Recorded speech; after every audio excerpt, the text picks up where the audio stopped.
Ang hugis nito ay para siyang letter in na sa ilalim yung tubig dumadaan.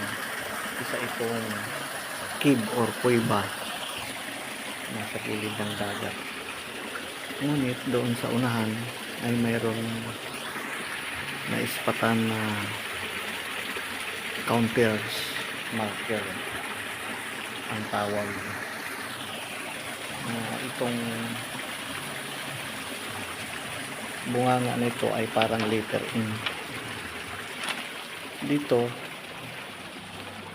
para siyang number 3 or letter M. Ito yung counter niya na dalawang ibig sabihin diyan, or underwaters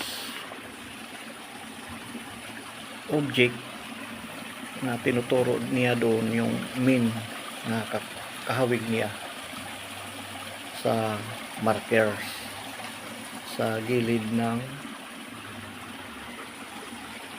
bundok, pero dagat ito.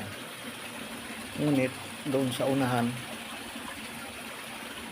ay tinuturo niya yung parang tusak or ulo, para siyang lawin or ano siya, turtle. Dito para siyang may fish markers or para siyang pagi o basta related ito ng isda na lumilipad, yung parang flying fish. Itong isto na ito ay isa ditong markers, possible na underwater ang objective or object na itinago. Dito sa ilalim mayroon siyang butas at sa taas may butas, possible na under or rock enclosed target deposit sa isang lugar. Pwede diyan sa malapit lang, pwede doon sa unahan nga may siya 1 na sign, may tinuturo doon sa unahan yung isang bato sa gilid, parang pader kasi ito. Ngunit lalapitan natin ito, malapit lang sa bunganga na mayroon siya dito butas, doon siya nakaturo. At atin i-discover ito kung ano dito sa malapit. Ngunit ay ito yung mga mayroon siya dito entrance na kasyala yung tao, pero para siyang may color violet yung bunganga, na para siyang naka letter 8 na mayroon siya ditong stone na possible ay items ito, nakalak. Ngunit sa ilalim itong bato nakasiksik at napakatalim itong corals nga para siyang mga glass. Ngunit itry ko ito basagin ay hindi makuha. Kailangan matanggal itong lock para makuha yung stone.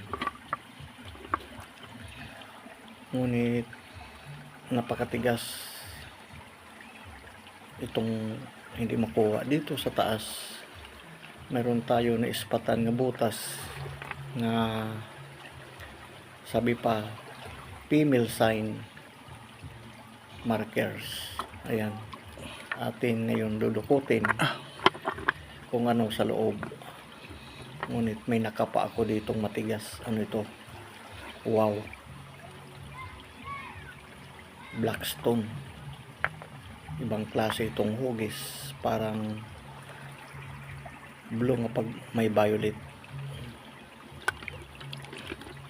At atin susubukan pa kung ano pa sa loob. Ito diretso ito tagos sa gilid ng dagat, itong butas pa. Masakit dito na yung kamay ko dahil natamaan diyan sa pagkapa. Itong glass meron tayong na discovery na napakaganda ito. Anong klase kaya itong items na ito? At may mga bato ito o isa pa itong glass na makapal. Ano kaya ito?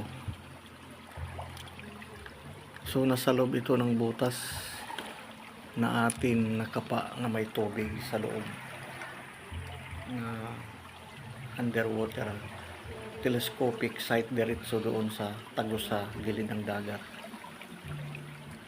Ito yung bingwit ko, namimingwit. Ito ang na-discover natin na nakita, para siyang emperor's sign itong glass.